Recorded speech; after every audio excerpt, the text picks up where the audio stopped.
엄마, 바닷바람이 너무 좋아. 바다도 보고 산책도 하고 맛있는 것도 드시러 다니세요. 우리도 엄마 보러 자주 올게. 아들이 했던 말입니다. 딸도 웃으며 고개를 끄덕였어요.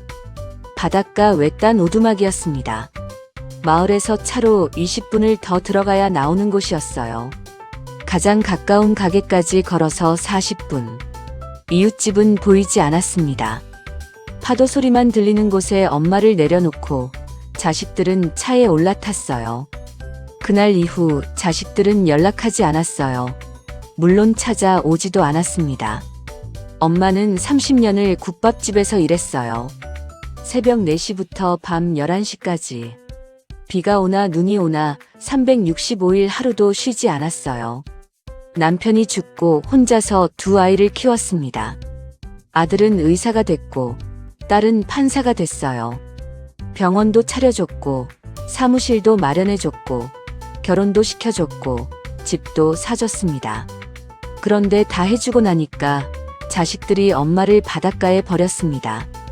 그로부터 몇 달 뒤 아들의 병원 건물에 이상한 소문이 돌기 시작했어요. 건물이 매각된다는 소문이었습니다. 아들과 딸이 놀라서 관리사무소를 찾아갔어요. 관리인이 고개를 끄덕이며 말했습니다. 네, 건물주 김순덕 여사님 지시입니다. 아들과 딸은 그 자리에서 굳었습니다. 국밥집에서 앞치마를 두르고 국을 끓이던 엄마. 갈라진 손으로 거스름 돈을 세던 엄마. 창피하다고 오지 말라고 했던 그 엄마에게 자식들이 몰랐던 비밀이 있었습니다. 급하게 바닷가 오두막으로 달려갔어요. 하지만 문이 열려 있었습니다. 엄마는 이미 없었어요. 식탁 위에 편지 한 통만 놓여 있었습니다. 국밥집 엄마에게 도대체 무슨 비밀이 있었던 걸까요? 그리고 그 편지에는 무엇이 적혀 있었을까요? 오늘 이야기가 궁금하시다면 구독과 좋아요를 눌러주시고 어디서 듣고 계신지 댓글로 남겨주세요. 그곳까지 오늘 이야기의 감동이 전해지기를 바라겠습니다. 순덕이 남편을 잃은 건 31살 때였습니다. 건설 현장이었어요. 비가 온 날이었습니다. 발판이 미끄러웠다고 했어요. 7층 높이에서 떨어졌습니다. 병원에 도착했을 때는 이미 늦은 뒤였어요. 순덕은 장례식장에서 울지 못했습니다. 울면 아이들이 무서워할까봐. 5살 민준이가 엄마 치마를 잡고 서 있었고 3살 수빈이가 순덕의 등에 엎여 잠들어 있었어요. 장례식이 끝나고 빈소를 나올 때 순덕은 생각했습니다. 이 아이들을 내가 먹여 살려야 한다. 지금부터 나밖에 없다. 어떻게 해서든 내 아이들을 훌륭하게 키워야 한다. 시장 한복판에 작은 국밥집을 열었어요. 4평짜리였습니다. 테이블 4개가 전부였어요. 새벽 4시에 불을 켜고 솥뼈를 삶기 시작했습니다. 국물이 뽀얗게 우러날 때까지 4시간을 끓여야 했어요. 그 사이에 밥을 짓고 깍두기를 담그고 파를 썰었습니다. 오전 7시에 첫 손님이 들어올 때쯤이면 순덕의 앞치마는 이미 국물 얼룩으로 젖어 있었어요. 밤 11시에 마지막 그릇을 닫고 가게 문을 닫았습니다. 하루 19시간. 비가 오나 눈이 오나 365일 쉬는 날은 없었어요. 아이들은 가게 구성라면 상자 위에서 숙제를 했습니다. 민준이가 수빈이에게 한글을 가르쳐 줬어요. 순덕은 그 모습을 솥 앞에서 국을 저으며 바라봤습니다. 아들이 중학교에 올라갈 무렵이었어요. 민준이가 말했습니다. 엄마, 나 의사 되고 싶어. 순덕의 국자가 멈췄어요. 아들의 눈을 봤습니다. 진심이었어요. 순덕은 웃었습니다. 1년 뒤 수빈이도 말했어요. 엄마, 나는 판사 할 거야. 순덕은 그날 밤 가게 문을 닫고 혼자 울었습니다. 기뻐서가 아니었어요. 무서워서였습니다. 의사, 판사. 그 꿈이 얼마나 큰 돈이 드는지 순덕은 알고 있었어요. 국밥 한 그릇에 7,000원. 하루에 100그릇을 팔아도 70만 원. 거기서 재료비, 월세, 공과금을 빼면 남는 건 얼마 되지 않았습니다. 그 그 돈으로 의대와 로스쿨을 보내야 했어요. 순덕은 그 다음 날부터 새벽이 1시간 더 빨라졌습니다. 3시에 일어났어요. 국밥집 문을 열기 전에 동네 식당 3곳에 반찬을 배달했습니다. 된장찌개용 반찬, 김치찌개용 반찬, 밑반찬 세트. 새벽 3시에 반찬을 만들어 4시 반에 배달하고 5시에 돌아와 국밥집 솥에 불을 올렸어요. 하루에 2시간을 더 벌었습니다. 그 2시간이 아이들의 학원비가 됐어요. 아이들을 최고 사립학교에 보냈습니다. 교복값, 입학금, 수업료. 국밥집 한 달 수입의 절반이 넘었어요. 학원도 보냈습니다. 수학, 영어, 과학. 순덕은 학원 상담을 갈 때마다 앞치마를 벗고 가장 깨끗한 옷으로 갈아입었어요. 하지만 손은 감출 수가 없었습니다. 갈라진 손, 국물에 부른 손가락, 칼에 베인 흉터. 학원 선생님이 순덕의 손을 볼 때마다 순덕은 손을 뒤로 감췄어요. 상인들이 물었습니다. 국밥집 하면서 사립학교의 학원까지 어떻게 감당하느냐고. 순덕은 웃으며 대답했어요. 내 자식들만 잘 되면 돼요. 웃고 돌아서면 허리가 아팠습니다. 무릎에서 소리가 났어요.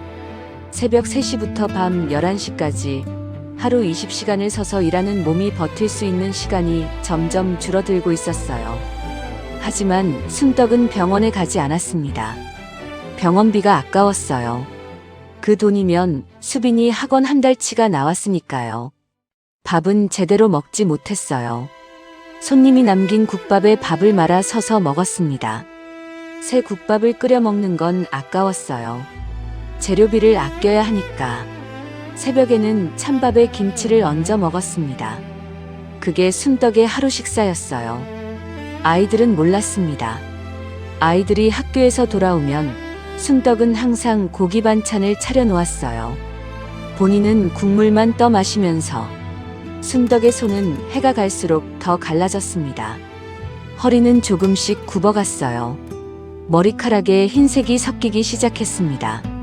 시장 상인들은 순덕을 국밥집 아줌마라고 불렀어요. 이름을 아는 사람은 별로 없었습니다. 하지만 순덕이 행복해지는 순간이 있었어요. 학기 끝에 아이들이 성적표를 가져올 때였습니다. 민준이가 전교 1등을 하면 순덕의 굽은 허리가 펴졌어요. 수빈이가 상장을 받아오면 순덕의 갈라진 손이 그 상장을 어루만지며 떨렸습니다. 그 종이 한 장이 새벽 3시의 의미였어요. 남은 국밥에 밥을 말아먹는 이유였습니다. 무릎이 아파도 병원에 가지 않는 이유였어요. 순덕은 성적표를 가게 벽에 붙였습니다. 기름때가 묻은 벽에 테이프로. 손님들은 그 성적표를 보고 웃었어요. 순덕도 웃었습니다. 가게에서 웃는 건 손님 앞에서 웃는 것과 성적표를 볼 때뿐이었어요. 민준이가 고등학교 3학년이 된 해 의대 입시 원서를 썼습니다. 수빈이는 고등학교 1학년이었어요. 순덕은 그해 겨울 반찬 배달을 2곳 더 늘렸습니다. 새벽 2시 반에 일어나야 했어요. 잠을 4시간도 못 잤습니다. 거울을 볼 시간도 없었어요. 거울을 봤으면 자기 얼굴이 60대처럼 보인다는 걸 알았을 겁니다. 45이었어요. 그해 겨울이 유난히 추웠습니다. 순덕은 패딩을 사지 않았어요. 그 돈이면 민준이 수능 교재 세트를 살 수 있었으니까요. 얇은 재킷 위에 앞치마를 2겹 둘러 찬바람을 막았습니다. 배달을 마치고 가게에 돌아올 때마다 손이 얼어 국자를 쥘 수가 없었어요. 뜨거운 국물에 손을 담가 녹인 뒤에야 일을 시작할 수 있었습니다. 자식들은 이 모든 걸 몰랐어요. 알 필요도 없었습니다. 엄마가 어떤 새벽을 보내고 있는지, 엄마가 밥을 제대로 먹고 있는지, 엄마의 무릎에서 어떤 소리가 나는지. 자식들은 학교에서, 학원에서, 교과서 앞에서 자기 미래를 만들고 있었어요. 순덕은 그게 좋았습니다. 내 자식들만 잘 되면 돼요. 순덕은 그 말을 매일 아침 국밥솥에 불을 올리며 되뇌었습니다. 주문처럼, 기도처럼. 새벽 2시 반 어둠 속에서 눈을 뜰 수 있는 유일한 이유였어요. 민준이가 의대에 합격한 날 순떡은 가게에서 울었습니다. 점심 장사가 끝난 뒤였어요. 민준이에게서 전화가 왔습니다. 엄마, 나 붙었어. 그 한마디에 순덕의 다리에서 힘이 빠졌어요. 의자에 앉지 못하고 손 옆에 쪼그리고 앉았습니다. 핸드폰을 귀에 댄 채 소리 없이 울었어요. 민준이가 전화 너머로 엄마 왜 울어? 하고 물었지만 순덕은 대답을 못했습니다. 15년이었어요. 새벽 2시 반에 눈을 뜨고 3시에 반찬을 만들고 4시에 배달하고 5시에 솥에 불을 올리고 밤 11시에 불을 끄던 15년. 그 15년이 주마등처럼 지나갔습니다. 순덕은 그날 저녁 장사를 마치고 가게 문을 닫은 뒤 아들의 합격 통지서를 벽에 붙였어요. 성적표가 줄지어 붙어있던 그 기름때 묻은 벽에 합격 통지서 옆에 순덕이 볼펜으로 작게 적었습니다. 우리 민준이가 해냈다. 글씨가 삐뚤었어요. 하지만 벽에서 가장 빛나는 글씨였습니다. 3년 뒤 수빈이도 로스쿨에 합격했어요. 순덕은 그날도 울었습니다. 너무나 감격스러웠어요. 두 아이를 위해 희생했던 세월이 헛되지 않았다는 생각에 소리 없이 눈물을 훔쳤어요. 참 길게도 울었습니다.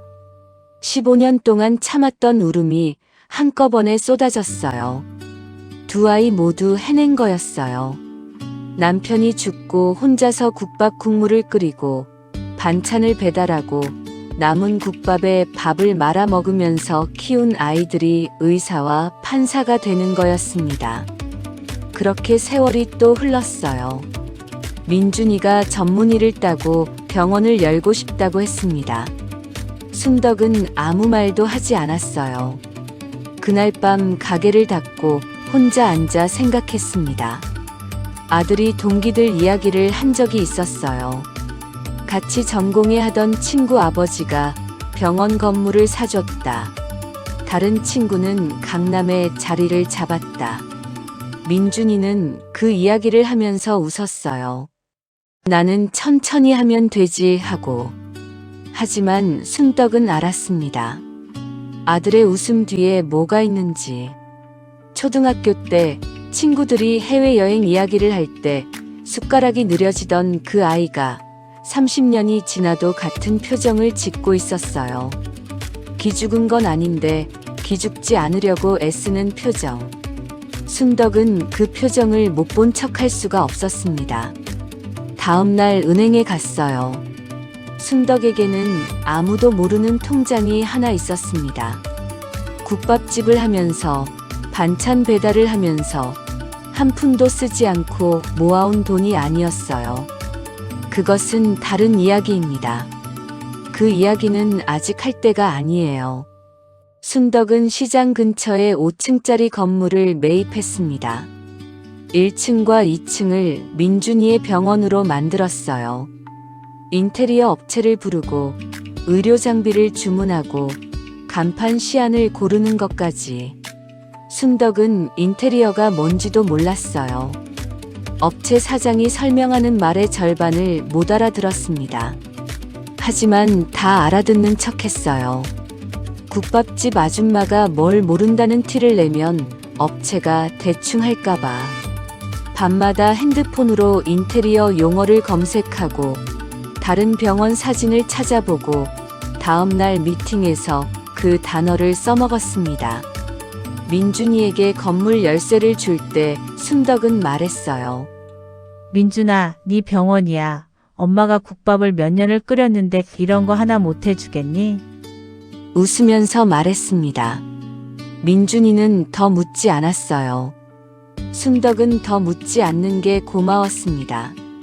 진짜 이유를 말하면 아들이 부담스러워할 테니까요. 진짜 이유는 단순했어요. 내 아들이 동기들 앞에서 기죽지 않게. 다른 의사 아들들은 아버지가 건물을 사주는데 우리 민준이만 월세 병원에서 시작하면 안 되니까. 내 새끼가 출발선에서부터 뒤처지는 꼴을 볼 수 없었으니까. 수빈이의 변호사 사무실도 같은 마음이었어요. 수빈이가 변호사 시험에 합격하고 개업을 준비하고 있었습니다.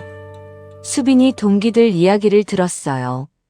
누구는 아버지가 법무법인 대표라서 바로 합류했다. 누구는 삼촌이 사무실을 내줬다. 수빈이는 그런 이야기를 할 때 항상 덧붙였어요. 엄마, 나는 작게 시작해도 괜찮아. 순덕은 그 괜찮아가 괜찮지 않다는 걸 알았어요. 엄마니까요. 건물을 하나 더 샀습니다. 수빈이의 사무실을 만들었어요.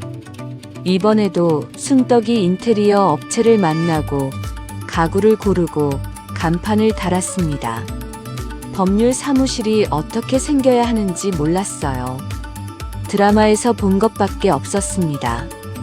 하지만 드라마보다 더 좋게 만들고 싶었어요.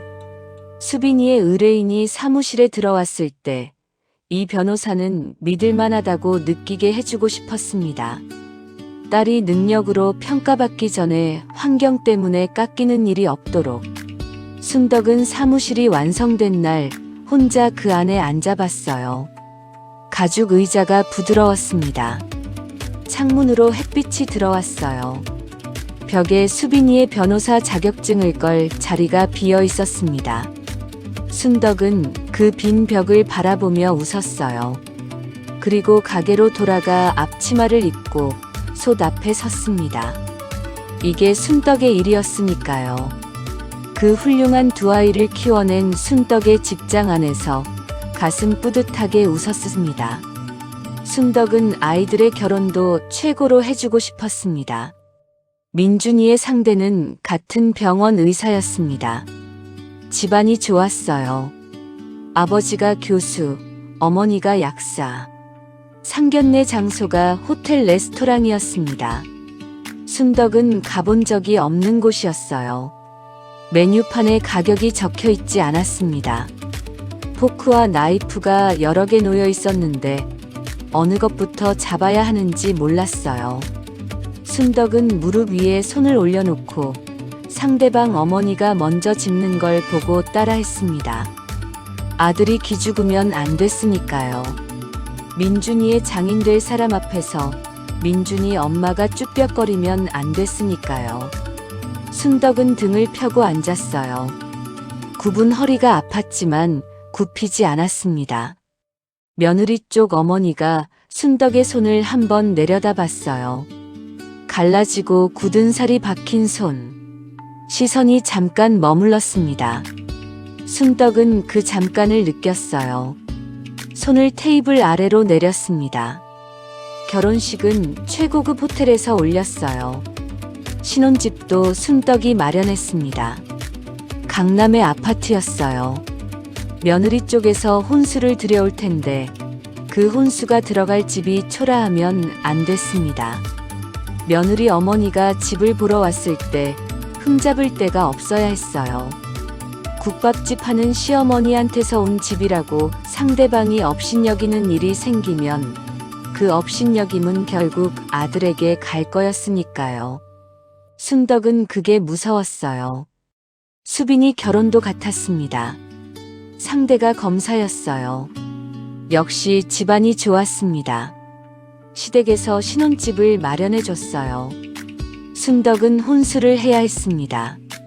이번에도 최고급으로 했어요. 가전, 가구, 예물, 이불, 그릇까지. 시댁에서 준비한 집에 딸이 가져가는 살림이 빈약하면 안 됐습니다. 시어머니가 혼수를 풀어볼 때 국밥집 엄마 딸이라고 고개를 갸웃거리는 일이 있으면 안 됐어요. 딸이 시댁에서 기죽지 않으려면 혼수가 말을 해줘야 했습니다. 이 집 딸은 부족한 데 없이 자랐다고. 혼수를 다 보내고 순덕은 시댁집에 한번 갔어요. 수빈이가 살 집이었습니다. 거실 창문으로 서울 야경이 한눈에 보였어요. 순덕은 그 창문 앞에 서서 한참을 바라봤습니다. 딸이 이 풍경을 보면서 살겠구나. 딸의 남편이 집에 오면 이 거실에서 딸과 나란히 앉겠구나. 시어머니가 놀러 오면 이 주방에서 차를 내오겠구나. 이 집에서 딸은 누구에게도 기죽지 않을 거야. 순덕은 창문에서 돌아서며 불을 껐어요. 엘리베이터를 타고 내려와 아파트 로비를 나왔습니다. 밖에서 올려다봤어요. 30층 건물이 반짝이고 있었습니다. 사람들이 말했습니다. 자식 농사 정말 잘 지었다고. 아들이 의사, 딸이 판사. 병원도 차려주고 사무실도 마련해주고 결혼의 집까지. 시장 상인들은 순덕을 대단하다고 부러워했어요. 아들도 딸도 다 잘 돼서 다행이에요. 순덕은 그렇게 말하고 돌아서 가게로 갔습니다. 4평짜리 국밥집, 테이블 4개, 기름때 묻은 벽에 성적표와 합격 통지서가 줄지어 붙어있는 가게. 순덕은 새벽 4시에 불을 켜고 솥에 물을 올렸어요. 국물이 끓기 시작하면 수증기가 피어올랐습니다. 순덕은 그 수증기 사이로 벽에 붙은 종이들을 바라봤어요. 뿌듯했습니다. 다 잘 됐어. 내 자식들 다 잘 됐어. 기죽지 않고 살 수 있게 다 해줬어. 남부럽지 않게 아이들을 키워냈다는 자부심이 생겼습니다. 순덕은 그게 끝인 줄 알았습니다. 전부 해주면 모든 게 괜찮을 줄 알았어요. 하지만 이야기는 여기서부터 달라지기 시작합니다. 처음에는 작은 것부터였습니다. 며느리가 순덕의 국밥집에 한 번도 오지 않았어요. 결혼하고 1년이 지나도록 한 번도. 민준이에게 물어본 적이 있어요. 며느리도 같이 와서 밥 먹으면 좋겠다고. 민준이가 말했습니다. 수연이가 요즘 바쁘다고. 순덕은 알겠다고 했어요. 바쁘겠지. 의사니까. 하지만 순덕은 알고 있었습니다. 바쁜 게 아니라는 걸. 며느리가 한번 민준이에게 했던 말을 순덕은 우연히 들은 적이 있었어요. 전화 너머로. 시장 국밥집에 가라고? 거기 냄새 나서 싫어. 민준이가 뭐라고 대답했는지는 들리지 않았어요. 하지만 그 뒤로 며느리 이야기를 꺼내지 않았습니다. 순덕은 괜찮다고 생각했어요. 며느리가 안 와도 아들이 가끔 오면 되니까. 그런데 아들도 점점 달라졌습니다. 어느 날 순덕은 도시락을 쌌어요. 민준이가 좋아하는 반찬으로. 소불고기, 계란말이, 깍두기. 국밥집에서 점심 장사를 마치고 버스를 타고 아들의 병원에 갔습니다. 1층 로비에 들어서는데 접수대 직원이 순덕을 올려다봤어요. 순덕은 시장 옷차림 그대로였습니다. 앞치마는 벗었지만 국물 냄새가 옷에 배어 있었어요. 접수대 직원이 말했습니다. 어떻게 오셨냐고. 순덕이 원장 엄마라고 하니까 직원의 표정이 미묘하게 변했어요. 민준이를 만났습니다. 진료실 문을 열고 들어간 순덕에게 민준이가 보인 첫 반응은 반가움이 아니었어요. 문 쪽을 돌아봤습니다. 복도에서 누가 보지 않았는지 확인하는 눈이었어요. 그리고 말했습니다. 엄마, 여기 환자들 많잖아. 순덕의 손에 들린 도시락 봉투가 살짝 흔들렸어요. 민준이의 목소리는 화가 난 게 아니었습니다. 조심스러운 거였어요. 하지만 그 조심스러움이 순덕에게는 칼보다 아팠습니다.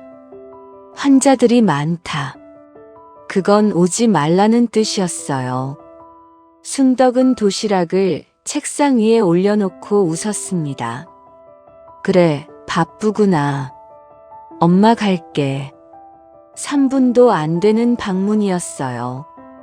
순덕은 병원을 나와 버스 정류장까지 걸어가면서 생각했습니다. 내가 뭘 잘못했을까? 도시락을 가져간 게 잘못인가? 시장 옷을 입고 간 게 잘못인가? 아니면 국물 냄새가 나는 엄마가 병원에 오는 것 자체가 잘못인가? 다음부터 순덕은 병원에 가지 않았어요. 수빈이도 달라졌습니다. 수빈이가 판사로 임용된 뒤 순덕은 법원 근처에 가본 적이 있었어요. 딸이 일하는 곳이 보고 싶었습니다. 법원 건물 앞에 서서 올려다봤어요. 크고 위험 있는 건물이었습니다. 우리 수빈이가 저 안에서 일하는구나. 순덕은 들어가지 않았어요. 그냥 밖에서 보고 돌아왔습니다. 하지만 수빈이에게 말했어요. 법원 앞에 갔다 왔다고. 수빈이의 목소리가 차가워졌습니다. 엄마, 법원에는 오지 마. 이미지가 있어. 이미지. 그 단어가 순덕의 귀에 박혔어요. 이미지가 뭔데? 시장에서 국밥 끓이는 엄마가 법원 앞에 서 있으면 이미지가 안 좋다는 거야? 순덕은 물어보고 싶었지만 묻지 않았어요. 대답이 두려웠으니까요. 알았어, 안 갈게. 순덕은 웃으면서 말했습니다.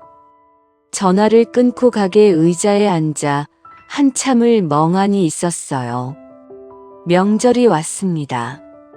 순덕은 추석에 아이들이 올 줄 알고 준비를 했어요. 갈비찜, 잡채, 전, 나물. 국밥집에서 하던 솜씨로 밤새 만들었습니다. 아이들이 어렸을 때는 추석이면 셋이 둘러앉아 밥을 먹었어요. 민준이가 갈비를 좋아했고 수빈이는 잡채를 좋아했습니다.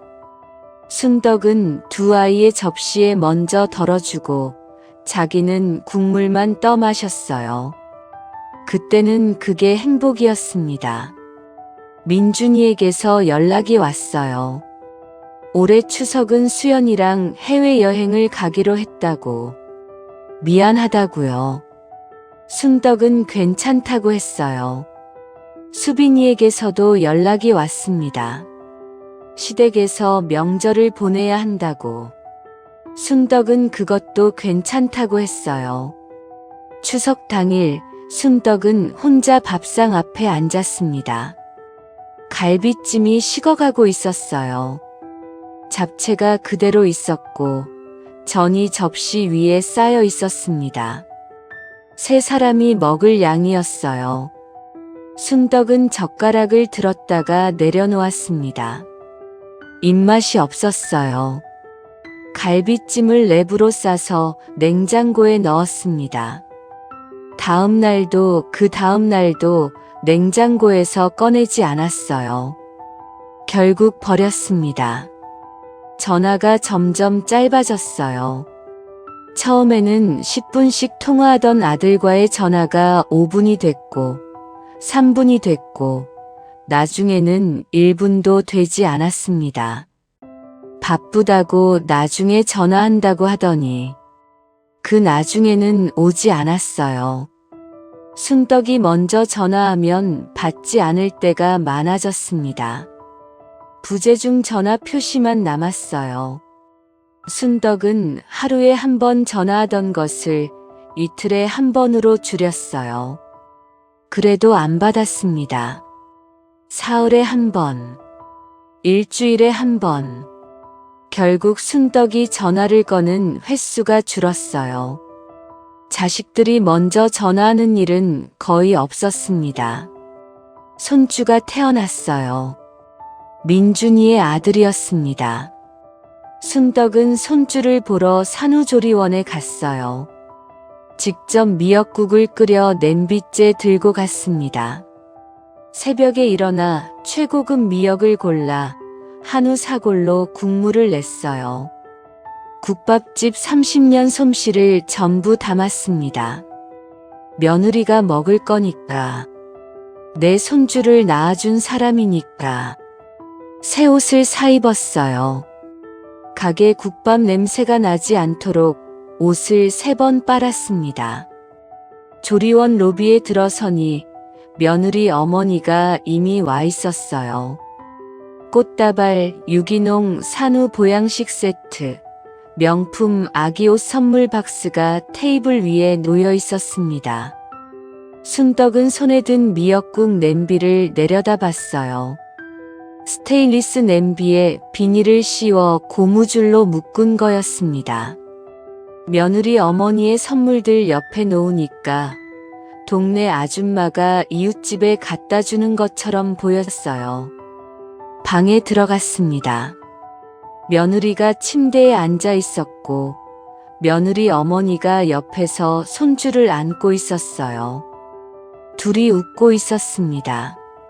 순덕이 문을 열고 들어서자 며느리의 웃음이 0.5초 멈췄어요. 금방 다시 웃었지만 순덕은 그 0.5초를 놓치지 않았습니다. 순덕이 미역국을 내밀었어요. 직접 끓였다고 한우 사골로 냈다고 말했습니다. 며느리가 고맙다고 했어요. 하지만 냄비를 받아들지 않았습니다. 며느리 어머니가 대신 받았어요. 냄비 뚜껑을 열고 안을 들여다보더니 말했습니다. 어머, 정성이 대단하시네요. 근데 조리원에서 식당 관리를 해줘서요. 외부 음식은 안 되거든요. 웃으면서 한 말이었어요. 틀린 말도 아니었습니다. 하지만 그 냄비가 다시 순덕의 손에 돌아왔을 때 순덕의 가슴에 멍이 들었어요. 새벽에 일어나 한우 사골을 고르고 미역을 불리고 3시간을 끓인 국이었습니다. 그 3시간이 헛된 노력이 되어버렸어요. 순덕은 손주를 안아보고 싶었습니다. 며느리 어머니 품에서 잠든 아기를 바라봤어요. 안아봐도 되겠느냐고 물었습니다. 며느리가 말했어요. 지금 막 잠들었거든요, 어머니. 깨면 안 되니까 다음에요. 다음에. 순덕은 고개를 끄덕였어요. 옆에 서서 잠든 손주의 얼굴만 들여다봤습니다. 작은 코, 작은 입, 꽉 쥔 주먹. 민준이가 태어났을 때와 닮았어요. 그때는 순덕이 아기를 안고 밤새 걸어 다녔습니다. 우는 아기를 업고 국밥집에서 일했어요. 그런데 지금은 손주를 안아볼 수도 없었습니다. 20분쯤 있다가 순덕은 일어났어요. 더 있으면 불편해질 것 같았습니다. 며느리가 문 앞까지 배웅하며 말했습니다. 미역국 감사해요. 어머니, 정말 정성이시다. 순덕은 웃었어요. 고맙다고 했습니다. 조리원 로비를 나와 엘리베이터를 탔어요. 손에 미역국 냄비가 다시 들려 있었습니다. 엘리베이터 문이 닫히고 혼자가 됐을 때 순덕은 냄비를 내려다봤어요. 아직 따뜻했습니다. 3시간을 끓인 국이 한 숟가락도 덜어지지 않은 채 그대로 돌아오고 있었어요. 순덕은 엘리베이터 안에서 냄비를 안고 서 있었습니다. 뭔지 모르게 서러웠지만 울지 않았어요. 울면 로비에서 사람들이 볼 테니까요. 버스를 타고 시장까지 돌아온 뒤 가게 문을 열고 들어가 셔터를 내리고 나서야 순덕은 냄비를 식탁에 내려놓고 앞치마로 얼굴을 감쌌습니다. 1년 후 손주의 돌잔치에 초대됐어요. 호텔이었습니다. 순덕은 기뻤어요. 초대를 받았다는 것 자체가 기뻤습니다. 한복을 빌려 입었어요. 거울 앞에서 1시간을 서 있었습니다. 어색했지만 그래도 국밥집 앞치마보다는 나았어요. 돌잔치에 갔을 때 순덕은 자리를 찾지 못했어요. 신랑 쪽 가족 테이블이 앞쪽에 있었고 신부 쪽 가족 테이블이 그 옆에 있었습니다. 며느리의 부모님은 맨 앞 테이블 가운데 앉아 있었어요. 순덕의 자리는 구석이었습니다. 양쪽 테이블 배치 끝에 있는 작은 테이블. 옆에 앉은 사람은 며느리 회사 동료였어요. 순덕을 누구냐고 물었습니다. 순덕이 아기 할머니라고 하니까 그 사람이 놀란 표정을 지었어요.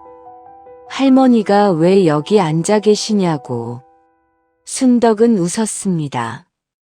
괜찮다고 했습니다. 자리가 여기뿐이었다고. 하지만 괜찮지 않았습니다.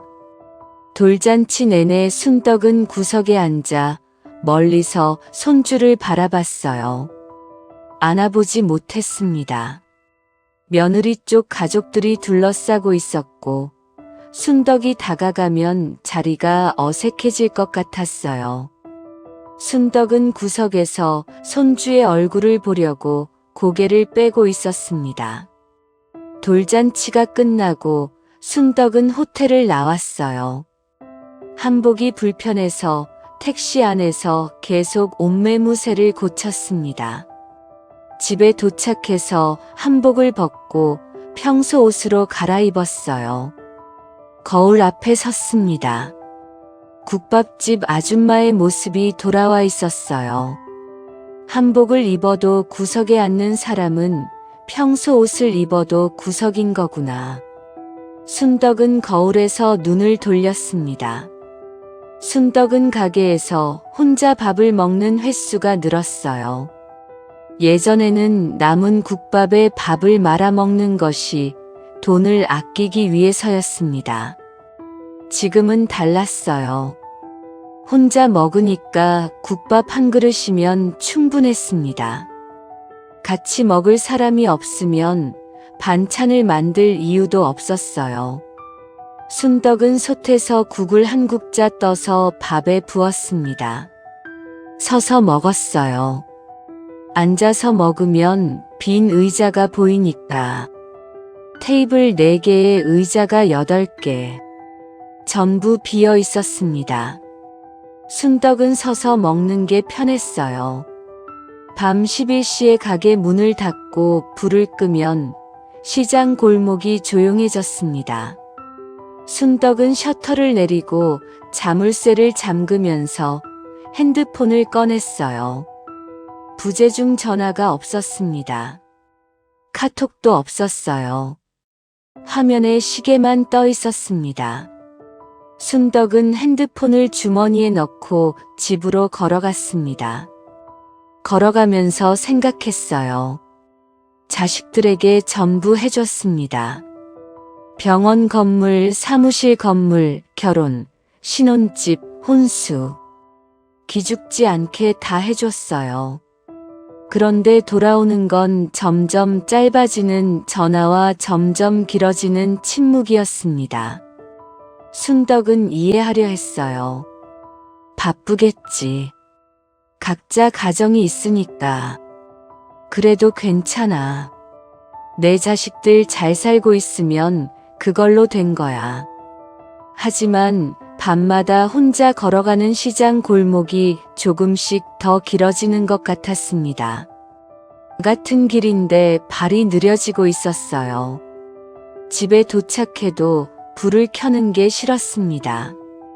불을 켜면 빈 방이 보이니까요. 순덕은 불을 켜지 않고 신발을 벗었어요. 어둠 속에서 이불을 펴고 누웠습니다. 천장이 보이지 않았어요. 핸드폰을 한 번 더 확인했습니다. 부재중 전화 없음. 메시지 없음. 괜찮아. 다 잘 되고 있는 거야. 순덕은 눈을 감았습니다.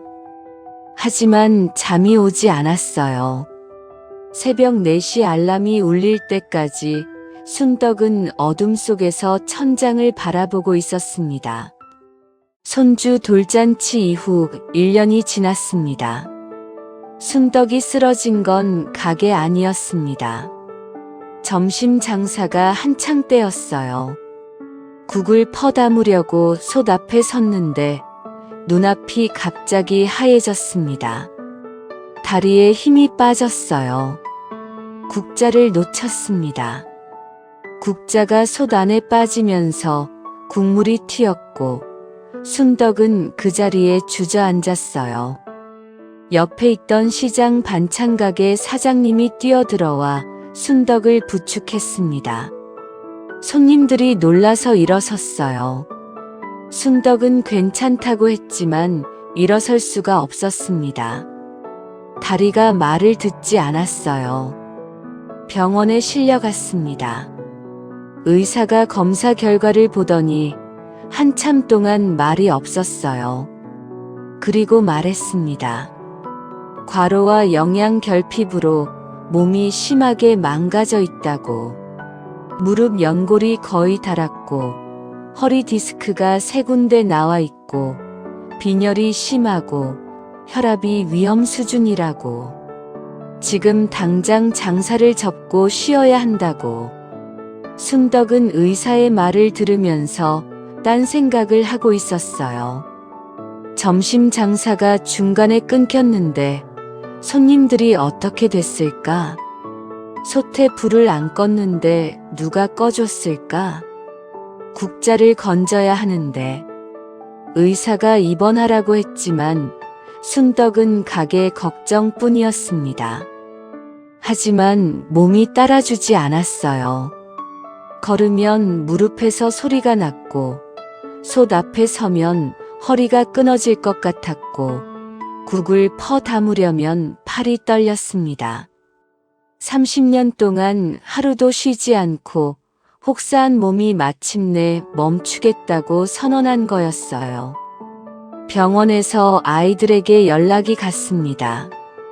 민준이와 수빈이가 동시에 왔어요. 순덕은 놀랐습니다. 둘이 같이 온 건 수빈이 결혼식 이후로 처음이었거든요. 반가웠어요. 아파서 누워있는데도 반가운 마음이 먼저 들었습니다. 자식이란 게 그렇습니다. 오지 않아도 밉지 않고 오면 그것만으로 감사한 거예요. 민준이가 병실 의자에 앉으며 말했어요. 엄마, 의사 선생님한테 다 들었어. 이제 가게 못해. 순덕은 괜찮다고 했습니다. 조금만 쉬면 낫는다고. 민준이가 고개를 저었어요. 수빈이가 순덕의 손을 잡았습니다. 오랜만에 딸이 손을 잡아줬어요. 순덕의 코끝이 찡했습니다. 엄마, 우리가 생각해 본 게 있어. 수빈이가 말했어요. 목소리가 부드러웠습니다. 엄마가 서울에서 계속 가게를 하면 몸이 더 나빠질 거니까. 조용하고 공기 좋은 곳에서 푹 쉬는 게 어떻겠느냐고. 민준이가 말을 이었어요. 바닷가에 조용한 곳이 있는데 거기서 쉬면서 건강을 회복하면 좋겠다고 했어요. 순덕은 자식들의 얼굴을 번갈아 봤습니다. 걱정하는 표정이었어요. 오랜만에 보는 자식들의 걱정하는 얼굴에 순덕의 가슴이 따뜻해졌습니다. 전화도 잘 안 받던 아이들이 엄마가 아프니까 달려온 거야. 걱정하고 있었구나. 이 아이들이 나를 잊은 게 아니었구나. 거기 공기 좋잖아, 엄마. 우리가 가끔 갈게. 민준이가 웃으며 말했습니다. 가끔 갈게. 그 말이 순덕에게는 충분했어요. 가끔이라도 와주면 되지. 지금까지 안 왔으니까 가끔이면 감사한 거지. 순덕은 가게를 정리했습니다. 30년 동안 매일 불을 켜던 국밥집이었어요. 새벽 4시에 불을 켜고 밤 11시에 껐던 가게. 테이블 4개, 의자 8개, 솥 3개, 국자, 앞치마, 기름때 묻은 벽에 붙어있는 성적표와 합격 통지서들. 순덕은 벽에서 종이들을 하나씩 떼냈어요. 테이프가 벽지째 뜯어지며 기름때가 묻은 벽이 드러났습니다. 성적표를 한 장씩 겹쳐 투명 파일에 넣었어요. 합격 통지서도 볼펜으로 적었던 삐뚤어진 글씨. 우리 민준이 해냈다. 우리 수빈이 해냈다. 그 종이들을 가방에 넣었습니다. 마지막으로 앞치마를 벗었어요. 30년을 입었던 앞치마. 기름때가 베어 빨아도 빠지지 않는 천. 순덕은 그 앞치마를 접어 카운터 위에 올려놓았습니다. 가게 셔터를 내렸어요. 자물쇠를 잠갔습니다. 돌아서는데 다리가 떨렸어요. 30년 동안 매일 열었던 셔터를 마지막으로 내리는 거였습니다. 아이들이 차를 가지고 왔어요.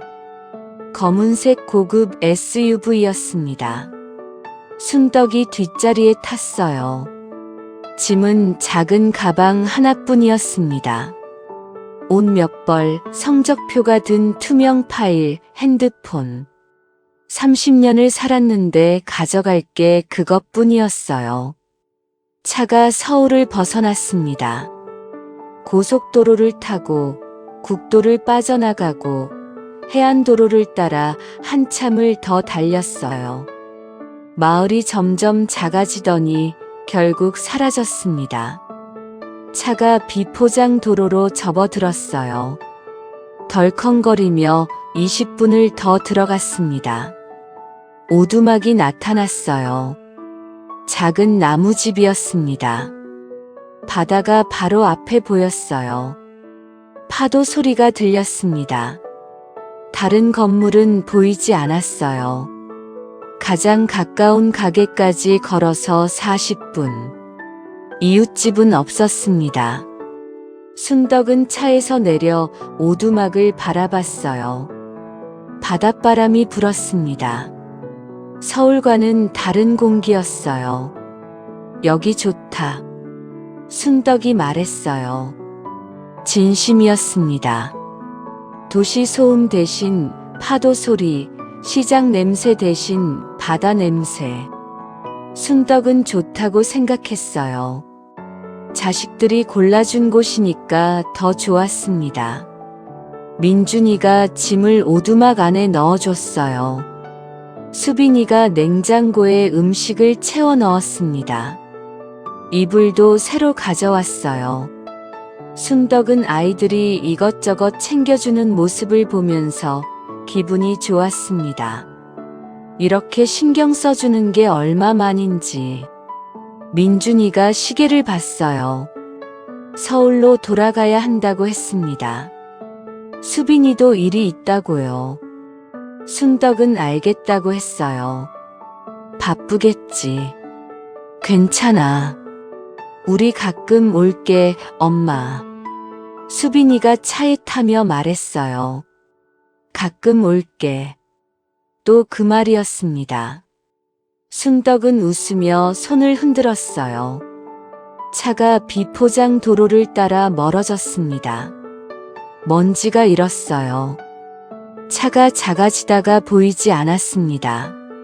순덕은 오두막 앞에 서서 차가 사라진 길을 한참 바라봤어요. 바닷바람이 순덕의 머리카락을 흩날렸습니다. 파도 소리만 들렸어요. 괜찮아. 가끔 온다고 했으니까. 순덕은 오두막 안으로 들어갔습니다. 첫째 날은 괜찮았어요. 바다를 보면서 쉬었습니다. 둘째 날도 괜찮았어요. 산책을 하고 밥을 해 먹었습니다. 셋째 날 순덕은 민준이에게 전화했어요. 잘 지내고 있다고 말하려고. 전화가 울렸지만 받지 않았습니다. 수빈이에게도 걸었어요. 역시 안 받았습니다. 나흘째 전화했습니다. 안 받았어요. 닷새째 안 받았어요. 엿새째 카톡을 보냈습니다. 읽지 않았어요. 일주일이 지났습니다. 순덕은 전화기를 식탁 위에 올려놓고 바라봤어요. 화면이 어두웠습니다. 부재중 전화 없음. 메시지 없음. 가끔 올게. 그 가끔은 일주일이 아니었어요. 한 달이 지나도 아무도 오지 않았습니다. 2달이 지나도요. 순덕은 매일 같은 시간에 같은 일을 했어요. 아침에 일어나 밥을 해 먹고, 바닷가를 걷고, 점심을 먹고, 전화기를 바라보고, 저녁을 먹고 잠들었습니다. 전화기를 바라보는 시간이 하루 중 가장 길었어요. 혹시 진동이 울렸는데 못 들었을까봐 전화기를 손에 들고 다녔습니다. 화장실에도 가져갔어요. 산책할 때도 주머니에 넣고 5분마다 꺼내봤습니다. 화면은 항상 같았어요. 아무것도 없었습니다. 밤이 제일 힘들었어요. 파도 소리가 낮에는 좋았는데 밤에는 무서웠습니다. 이웃이 없었어요. 가로등도 없었습니다. 바람이 오두막 벽을 때리면 나무가 삐걱거렸어요. 순덕은 이불을 끌어안고 누워 있었습니다. 서울에서는 시장 소리가 들렸어요. 새벽에도 트럭 소리, 상인들 소리, 사람 사는 소리가 났습니다. 여기는 파도 소리와 바람 소리뿐이었어요. 사람 소리가 그리웠습니다. 순덕은 어둠 속에서 생각했어요. 자식들이 걱정해서 보내준 거야. 엄마 몸이 안 좋으니까 쉬라고 보내준 거야. 바쁘니까 전화를 못 하는 거야. 곧 올 거야. 가끔 온다고 했으니까. 가끔이 언제인지 모르겠지만 곧이겠지. 순덕은 그렇게 매일 밤 자기에게 말했습니다. 괜찮아. 곧 올 거야. 하지만 석 달이 지나도 아무도 오지 않았어요. 전화기 화면은 매일 같은 말을 하고 있었습니다. 부재중 전화 없음. 메시지 없음. 순덕은 어느 순간부터 전화기를 식탁 위에 올려놓고 바라보는 것을 멈췄어요. 대신 바다를 바라봤습니다. 파도가 밀려왔다가 빠져나갔어요. 밀려오고 빠져나가고 순덕의 자식들도 그랬습니다. 한번 밀려왔다가 빠져나간 뒤 돌아오지 않았어요.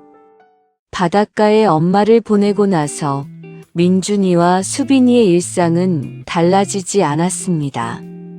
민준이는 병원에서 환자를 보고 수빈이는 법원에서 판결을 내렸어요. 엄마에게 전화하지 않았습니다. 처음 며칠은 바쁘다는 핑계가 있었어요. 그 다음에는 핑계를 만들 필요도 없어졌습니다. 전화를 안 하는 게 습관이 됐으니까요. 엄마가 전화를 걸어왔지만 받지 않았어요. 나중에 해야지. 그 나중에는 오지 않았습니다. 며칠이 지나자 엄마의 부재중 전화도 줄었어요. 그리고 어느 순간 완전히 멈췄습니다. 민준이와 수빈이는 그걸 알아채지 못했어요. 알아챌 여유가 없었던 게 아니라 알아챌 마음이 없었던 거였습니다. 석 달이 지난 어느 날이었어요. 민준이가 병원에서 진료를 보고 있는데 사무장이 급하게 들어왔습니다. 표정이 심상치 않았어요. 건물관리사무소에서 연락이 왔는데 이 건물이 매각 절차에 들어갔다는 거였어요. 민준이가 멈칫했습니다. 내가? 건물이 팔린다고? 그러면 병원은 어떻게 되는 거야? 임대 계약이 10년인데 건물주가 바뀌면 재계약을 해야 하는 거 아닌가? 임대료가 올라가면? 같은 날 수빈이에게도 연락이 왔어요. 사무실 건물도 마찬가지였습니다. 매각 절차 진행 중. 수빈이가 민준이에게 전화했어요. 둘 다 혼란스러웠습니다. 건물주가 바뀌면 임대료가 달라질 수 있었어요. 최악의 경우 나가야 할 수도 있었습니다. 엄마가 힘들게 마련해준 자리였어요. 그걸 잃을 수는 없었습니다. 민준이가 말했어요. 건물주한테 직접 이야기해보자. 임대 계약 연장을 부탁하든 매각을 중단해달라고 하든 일단 건물주가 누군지 알아야 했습니다. 민준이는 10년 넘게 이 건물에서 일했지만 건물주가 누구인지 한 번도 궁금해한 적이 없었어요. 엄마가 임대 계약을 해놨으니까 그냥 편하게 있었습니다. 월세도 엄마 통장에서 자동이체되고 있었고 민준이는 한 번도 관리비 고지서를 들여다본 적이 없었어요. 둘은 다음날 건물관리사무소를 찾아갔습니다. 관리사무소는 병원 건물 지하에 있었어요. 민준이가 10년 넘게 이 건물에서 일했지만 관리사무소에 내려가 본 건 처음이었습니다. 관리인이 사무실에 앉아 있었어요. 60대의 남자였습니다. 민준이와 수빈이가 들어오자 관리인이 자리에서 일어났어요. 민준이가 단도직입적으로 물었어요. 이 건물 매각한다는데 건물주가 누구냐고. 건물주를 만나서 직접 이야기하고 싶다고. 관리인이 고개를 갸웃했어요. 건물주요? 아드님이 모르세요? 민준이의 표정이 변했습니다. 아드님이라고? 이 건물 소유자가 김순덕 여사님이신데요. 김순덕. 엄마 이름이었어요. 민준이의 머릿속이 멈췄습니다. 엄마가 건물주. 임대를 해준 게 아니라 건물 자체가 엄마 거였다고. 수빈이가 끼어들었어요. 잠깐만요. 우리 엄마 건물이라고요? 순덕이가 목소리가 올라갔습니다. 관리인이 서류를 꺼냈어요. 건물 등기 부등본이었습니다. 소유자 김순덕. 수빈이는 판사였습니다. 등기부 등본을 읽는데 1초도 안 걸렸어요. 엄마 이름이 찍혀 있었습니다. 그런데 이 건물만이 아니에요. 관리인이 말했습니다. 민준이의 표정이 변했어요. 네. 관리인이 다른 서류들을 꺼냈습니다. 1장, 2장, 3장, 4장. 서류가 책상 위에 펼쳐졌어요. 전부 등기 부등본이었습니다. 소유자 이름이 전부 같았어요. 김순덕. 민준이의 병원이 있는 이 건물. 수빈이의 사무실이 있는 건물. 그리고 시장 근처에 상가 건물 2채. 시장 입구 대로변에 건물 1채. 전부 순덕 명의였습니다. 수빈이가 서류를 집어들었어요. 판사의 눈으로 서류를 읽었습니다. 등기 날짜를 확인했어요. 가장 오래된 건물은 20년 전에 매입한 거였습니다. 그때 순덕은 시장에서 국밥을 끓이고 있었어요. 새벽 4시에 일어나 밤 11시에 쓰러지듯 잠들던 때. 그때 이미 건물을 사고 있었다는 거였습니다. 총 자산이 어느 정도인지 아세요? 관리인이 조심스럽게 말했어요. 건물 5채 시세 합산하면 대략 300억 원 정도 됩니다. 300억. 민준이의 귀가 멍해졌습니다. 수빈이의 손에서 서류가 떨어졌어요. 300억. 엄마가, 국밥집 엄마가, 남은 국밥에 밥을 말아 서서 먹던 엄마가, 패딩을 안 사고 앞치마를 2겹 둘러 겨울을 버티던 엄마가, 로션 하나 안 바르고 갈라진 손으로 국자를 쥐던 엄마가, 그 엄마가 300억 원의 건물주였습니다. 수빈이가 관리인에게 물었어요. 언제부터 건물을 사기 시작한 건지. 관리인이 대답했습니다. 김순덕 여사님이 첫 건물을 산 건 24년 전이라고. 시장 뒷골목의 작은 상가였다고. 그때 시장 주변 부동산이 쌌다고. 순덕이 국밥집을 하면서 번 돈으로 조금씩 사 모았다고. 한 채를 사면 임대 수입이 생기고 그 수입으로 또 한 채를 사고 20년 넘게 그렇게 불려왔다고. 근검 전략이 대단하신 분이에요. 건물 관리도 직접 하셨고 세입자 관리도 하시고. 근데 본인은 항상 그 국밥집 앞치마 차림이셨어요. 관리인이 웃으며 말했습니다. 민준이와 수빈이는 웃을 수 없었어요. 엄마는 가난하지 않았습니다. 한 번도 가난한 적이 없었어요. 남은 국밥에 밥을 말아 먹은 건 돈이 없어서가 아니었습니다. 패딩을 안 산 건 살 수 없어서가 아니었어요. 병원에 안 간 건 병원비가 없어서가 아니었습니다. 전부 자식들에게 쓰고 싶어서 자기를 아꼈던 거였어요. 300억을 가지고 있으면서 자기 밥 한 끼를 아낀 사람이었습니다. 그리고 그 엄마를 자식들은 창피하다고 밀어냈습니다. 냄새가 안 빠진다고 했고, 환자들이 많다고 했고, 이미지가 있다고 했어요.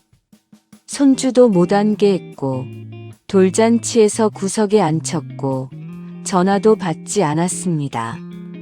그리고 마지막에는 바닷가 오두막에 데려다 놓고 가끔 올게 하고 3달 동안 연락을 끊었어요. 자식들이 모든 것을 해줬다고 생각했어요. 자기들이 성공한 거라고 생각했습니다. 하지만 병원 건물도 사무실 건물도 자기들이 매일 밟고 서 있는 이 바닥조차 엄마 거였어요. 엄마가 없으면 발 디딜 곳도 없는 사람들이 그 엄마를 오두막에 버렸습니다.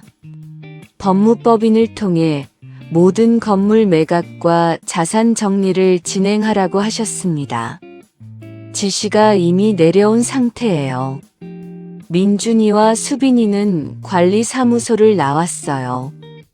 엘리베이터를 타고 올라가면서 아무 말도 하지 못했습니다. 민준이가 핸드폰을 꺼내 엄마에게 전화를 걸었어요. 신호가 갔습니다. 하지만 받지 않았어요. 수빈이도 걸었습니다. 역시 안 받았어요. 두 사람은 병원 로비에 서서 서로를 바라봤습니다. 같은 생각을 하고 있었어요. 바닷가 오두막. 엄마가 아직 거기 있을까? 3달 동안 혼자 있었던 그곳에 민준이가 차 키를 꺼냈습니다. 그 바닷가로 가자. 민준이가 운전했습니다. 수빈이가 조수석에 앉았어요. 둘 다 아무 말이 없었습니다.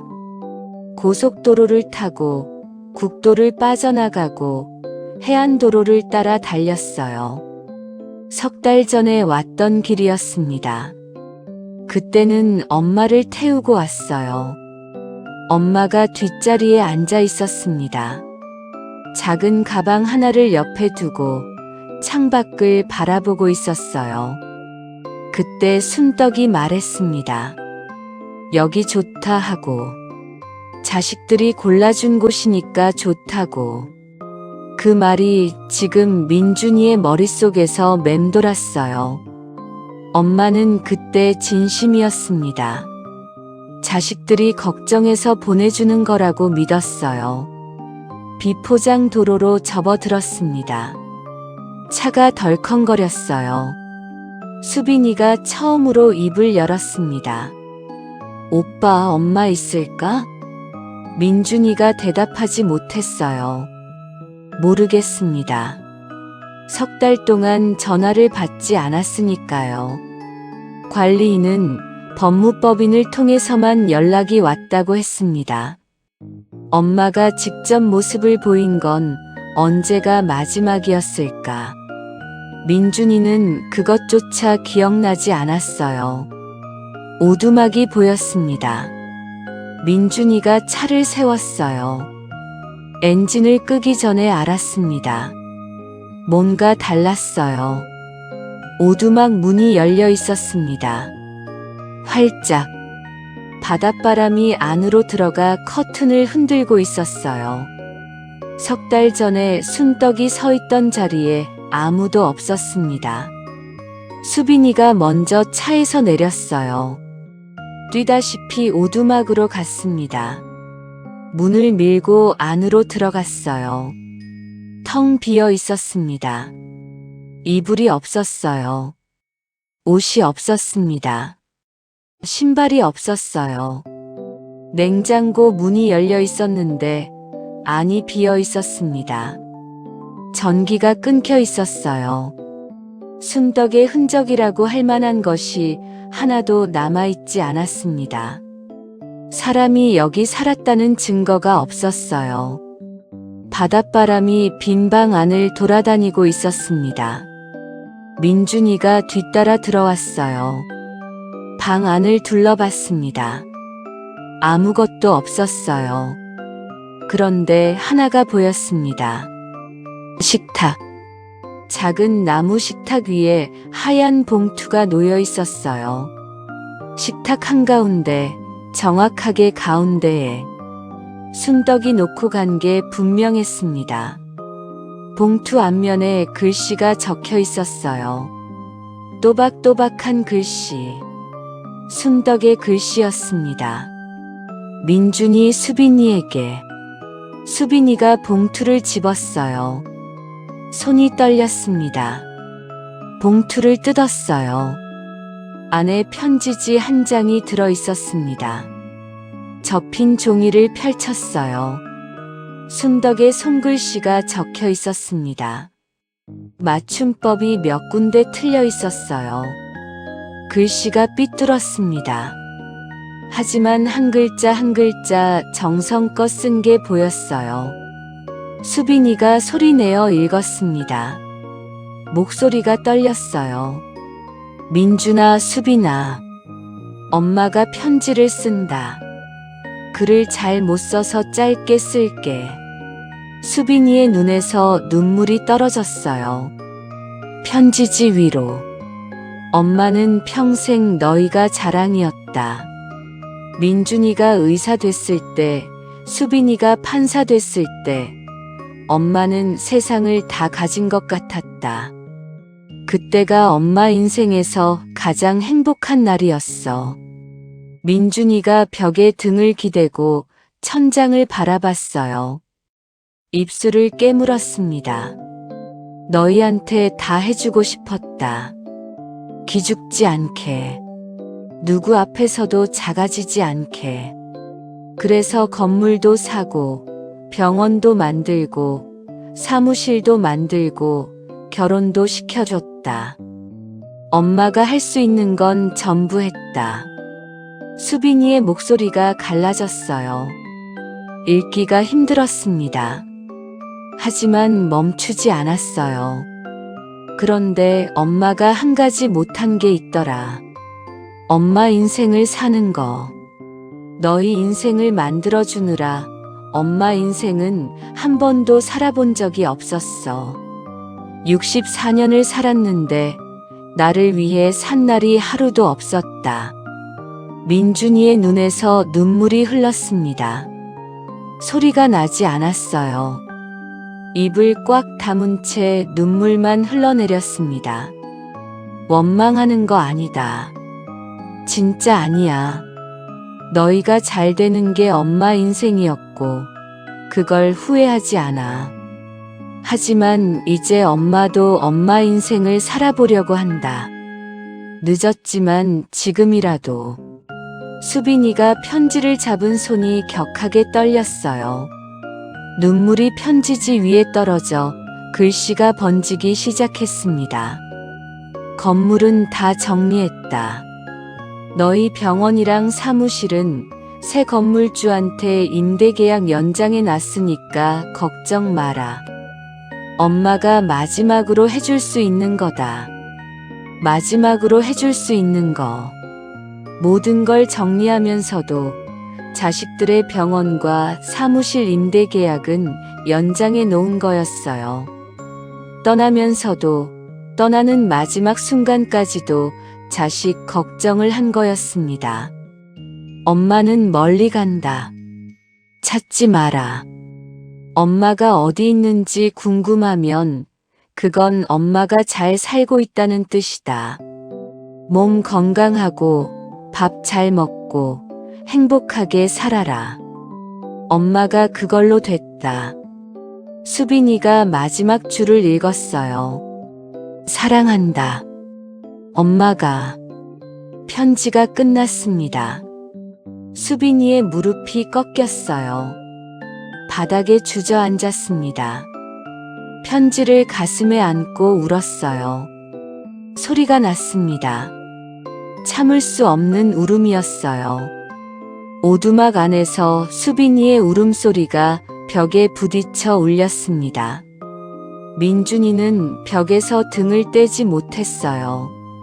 다리에 힘이 없었습니다. 천장을 바라보면서 눈물이 흘러내렸어요. 입술을 깨물어 소리를 참았지만 어깨가 들썩이기 시작했습니다. 결국 민준이도 바닥에 주저앉았어요.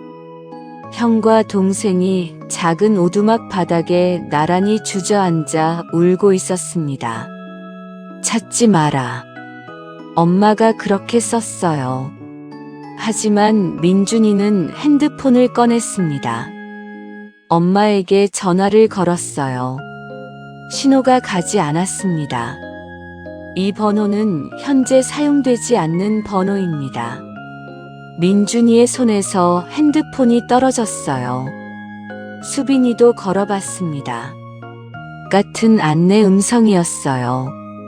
엄마는 번호를 바꾼 게 아니었습니다.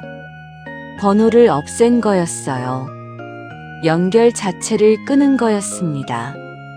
두 사람은 오두막을 나왔어요. 바닷가에 섰습니다. 해가 지고 있었어요.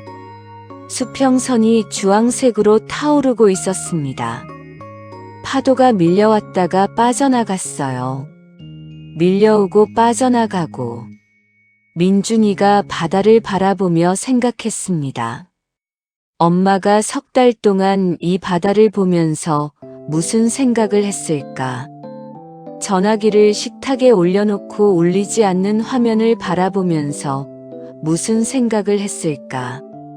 밤에 바람 소리를 들으면서 무서웠을까? 사람 소리가 그리웠을까? 아침에 눈을 떠서 아무도 없는 방에서 혼자 밥을 지으면서 이 사람이 무슨 생각을 하고 있었을까? 그리고 어느 날 더 이상 기다리지 않기로 결심했을 거예요. 전화기를 내려놓고 편지를 쓰고 가방을 싸고 문을 열어놓고 떠났을 거예요. 64년 만에 처음으로 자기 발로 자기가 원하는 곳으로. 수빈이가 모래 위에 무릎을 꿇고 울고 있었어요. 파도가 수빈이의 구두 끝까지 밀려왔다가 빠져나갔습니다. 민준이가 수평선을 바라봤어요.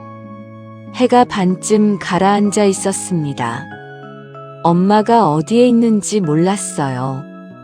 이 바다 건너에 있을 수도 있고 지구 반대편에 있을 수도 있었습니다. 알 수 없었어요. 엄마가 원한 게 그거였으니까요. 찾지 마라. 그 세 글자가 파도 소리보다 크게 울렸습니다. 민준이는 바다를 향해 고개를 숙였어요. 무릎이 모래에 닿았습니다. 의사 가운이 바닷물에 젖었어요. 신경 쓰이지 않았습니다. 두 남매가 나란히 바닷가 모래 위에 무릎을 꿇고 있었습니다. 30년 동안 새벽 4시에 일어나 국밥을 끓인 엄마. 남은 국밥에 밥을 말아 서서 먹던 엄마. 앞치마 두 겹으로 겨울을 버티던 엄마. 300억을 가지고도 자기 밥 한 끼를 아꼈던 엄마. 그 엄마를 창피하다고, 냄새 난다고, 이미지가 있다고 밀어냈습니다. 그리고 바닷가 오두막에 버렸어요. 이제 엄마가 떠났습니다. 편지 한 통을 남기고, 사랑한다는 말 한마디를 남기고, 그리고 마지막으로 떠나면서도 병원과 사무실 임대 계약을 연장해 놓고, 끝까지 엄마였습니다. 바다 위로 해가 완전히 가라앉았어요. 어둠이 내렸습니다. 파도 소리만 남았어요. 두 사람은 어둠 속에서 울고 있었습니다. 하지만 이미 너무 늦어버린 뒤였어요. 엄마는 돌아오지 않았습니다. 그날 이후로 민준이와 수빈이는 엄마를 다시 만나지 못했습니다. 사람을 통해서 들은 소식 하나가 전부였습니다. 순덕 씨는 모든 재산을 정리한 뒤 조용히 한국을 떠났다고 합니다. 행선지는 동남아의 작은 바닷가 도시, 그곳에서 아무도 자신을 모르는 곳에서 처음으로 자기 인생을 살기 시작했다고 합니다. 평생 새벽 4시에 일어나 국밥을 끓이며 살았던 인생, 자식들 뒷바라지에 모든 시간을 바쳤던 30년, 그 긴 시간 끝에 순덕 씨는 처음으로 자신을 위한 아침을 맞이했을지도 모릅니다. 어쩌면 지금 이 순간에도 따뜻한 바닷바람을 맞으며 조용히 웃고 있을지도 모르겠습니다. 늦게라도 자기 인생을 찾은 엄마, 그리고 그 엄마를 너무 늦게 깨달은 두 자식. 여러분은 이 이야기를 어떻게 생각하시나요? 부모의 희생은 어디까지가 사랑이고 어디부터가 당연함이 되는 걸까요? 여러분의 생각을 댓글로 남겨주세요. 그리고 이 이야기가 조금이라도 마음에 남았다면 구독과 좋아요는 저희에게 큰 힘이 됩니다. 다음 시간에도 가슴 깊이 남는 이야기로 찾아오겠습니다. 지금까지 들어주셔서 감사합니다.